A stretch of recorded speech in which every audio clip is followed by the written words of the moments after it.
हल्द्वानी में फड़ और ठेला संचालकों का सब्र आखिरकार टूट गया। प्रशासन की कार्रवाई के खिलाफ वेंडर्स ने जोरदार प्रदर्शन किया। गुस्साए व्यापारियों ने प्रशासन पर उत्पीड़न का आरोप लगाया और महापौर गजराज सिंह बिष्ट को ज्ञापन सौंपा। क्या वेंडर्स को उनका हक मिलेगा या यूं ही सड़कों पर संघर्ष करना पड़ेगा? जानिए इस पूरी खबर में।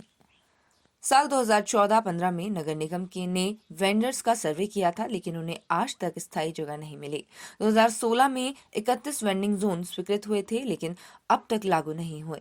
दूसरी ओर प्रशासन लगातार ठेला और फड़ वालों के खिलाफ कार्रवाई कर रहा है। इससे गुस्साए वेंडर्स ने आज नगर निगम परिसर में जमकर नारेबाजी की। प्रदर्शनकारियों का आरोप है कि उनके सामान जब्त किए जा रहे हैं, जुर्माना वसूला जा रहा है और निगम बिना किसी पूर्व सूचना के उनके रोजगार छीन रहा है। महापौर गजराज सिंह बिष्ट ने भरोसा दिलाया कि नगर निगम उनकी मांगों पर गंभीरता से विचार करेगा और उचित समाधान निकाला जाएगा। अब सवाल ये है कि हल्द्वानी में वेंडर्स को उनका हक मिलेगा या नहीं। क्या प्रशासन और नगर निगम इस मुद्दे का स्थायी हल निकाल पाएंगे? जो वेंडिंग कार्ड बनाए गए 10 साल में 4 बार सर्वे हुआ है।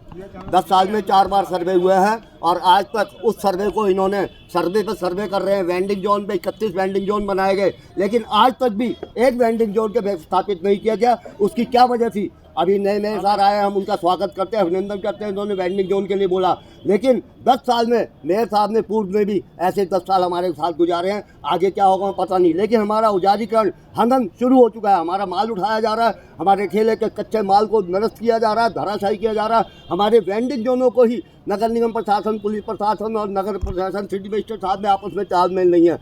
सिटी मजिस्ट्रेट जाते हैं, वेंडिंग जोन को ही नो वेंडिंग जोन घोषित कर देते हैं अपनी मर्जी से, जबकि ये सब कुछ पत्रकारिता का नियमावली उत्तराखंड सरकार 2016 के अनुसार टाउन वेंडिंग कमेटी में ही पारित होने चाहिए, अन्यथा नहीं होने चाहिए। हमारा सामान उठाना, हमारा उजारीकरण करना, हमारा व्यवस्थापन करने की मांग हम रखते हैं, नहीं तो हम धरना प्रदर्शन आंदोलन के लिए बाध्य होंगे। तो नगर आयुक्त ने, कुमारी श्री ऋचा सिंह जी ने हमें वहाँ पे जगह दी।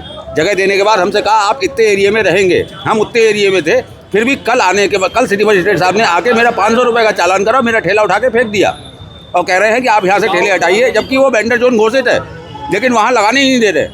वेंडर जोन में हमारा पूरा उत्पीड़न हो रहा है। जब आते हैं तब ठेला उठा के फेंक देते हैं, कभी पुलिस वाले आते हैं वो ठेला उठा के फेंक देते हैं। हम लोग जाए तो जाएगा, हर एक के ऊपर, किसी के ऊपर 20,000, किसी के ऊपर 50,000, किसी के ऊपर 30,000 का लोन है, कहाँ से चुकाए? हमारी जो है हमारा अधिनियम है 2000 पथ विक्रेता अधिनियम 2014, जिसका किसी प्रशासनिक अधिकारी को जानकारी नहीं है। इसकी जानकारी होनी जरूरी है। इससे पूर्व में भी बहुत पत्र दे चुके हैं, लेकिन हमारी कोई मांगे नहीं पूरी हुई। हम चाहते हैं कि अधिनियम के तहत हमारे साथ अन्याय ना हो, अन्याय ना हो। सब लोग हैं, उनके बीच में क्यों नहीं पहुंचूंगा भाई? उनसे मेरा कोई झगड़ा थोड़ी है। वो मेरे सारे, मैं उनका हूँ, वो मेरे। तो उनसे बातचीत करने गया, उन्होंने ज्ञापन दिया।